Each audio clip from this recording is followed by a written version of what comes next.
पोषण किस प्रकार होता है? जी हाँ, पोषण। ये तो आप सभी जानते होंगे कि पोषण की 5 अवस्थाएं होती हैं, जिसमें से पहली अवस्था होती है पाचन। तो यहीं से शुरुआत करते हैं। पाचन क्या है? दरअसल हमारे शरीर में विभिन्न प्रकार की रासायनिक और भौतिक क्रियाएं होती रहती, शरीर के अंदर चलती रहती हैं। विभिन्न प्रकार की भौतिक और रासायनिक क्रियाएं चलती रहती हैं, और जो इन्हीं क्रियाओं के द्वारा जो हम भोज्य पदार्थ ग्रहण करते हैं, भोज्य पदार्थों का सूक्ष्म रूप, सरल रूप जो है कोशिकाओं के अवशोषण करने योग्य बनाया जाता है। कोशिकाओं के अवशोषण करने के योग्य बनाया जाता है और कोशिकाएं उन्हें अवशोषित कर लेती हैं। सम्मिलित रूप से इन सभी क्रियाओं को पाचन कहते हैं। सम्मिलित रूप से इन सभी क्रियाओं को पाचन कहते हैं। जी हाँ, ये तो हो गया पाचन। अब पाचन कितने कैसे होता है, पूरे शरीर में किस प्रकार होता है, इसके भी कई प्रकार हैं। सबसे पहले पाचन कहाँ से शुरू होता है? सबसे पहले पाचन शुरू होता है हमारी मुख गुहा से।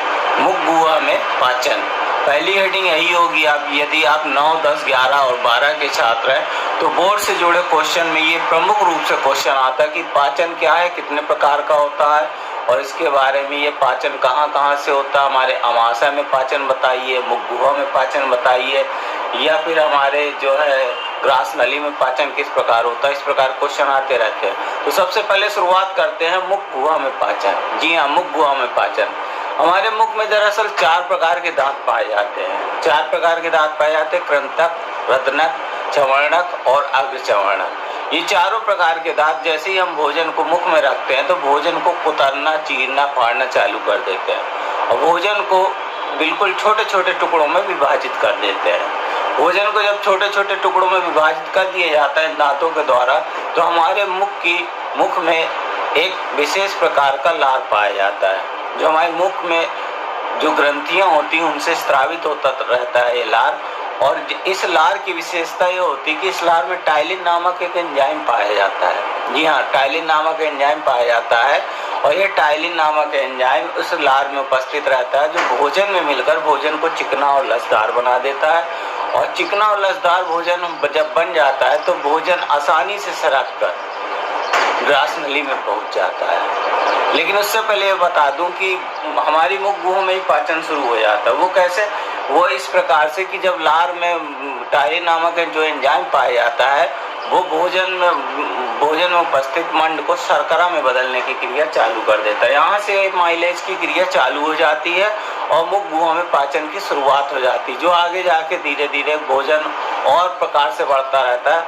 फिलहाल आज के वीडियो में सिर्फ इतना ही। कल मैं बताऊंगा कि ग्रास नली में पाचन किस प्रकार होता है। लेकिन उससे पहले ये जान लीजिए कि मुख गुहा में हमारी जो जीभ होती है उसमें स्वाद कलिकाओं की संख्या लगभग कितनी पाई जाती है। जी हाँ, छोटे छोटे जो छिद्र होते हैं जिन्हें हम कहते हैं स्वाद लेते हैं, तो ये अलग बात है कि स्वाद नलिकाओं की संख्या 9001 होती है, 9001।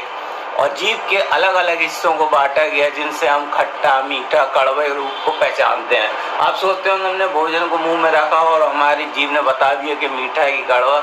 इस प्रकार ऐसा कुछ नहीं है। जैसे ही आप जीभ का अगला हिस्सा कुछ और स्वाद बताएगा, पिछला हिस्सा कुछ और स्वाद। जीभ को 4 प्रकार के भागों में बांटा गया है। इसके बारे में मैं अगले वीडियो में जानकारी दूंगा। अगर आप साइंस से जुड़े हैं, बायो से जुड़े हैं, बायोटेक के इस क्लास में, तो फिर आपका स्वागत है। और मेरे चैनल को सब्सक्राइब कीजिए और इस प्रकार की साइंस से जुड़ी बातें आप लेते रहिए।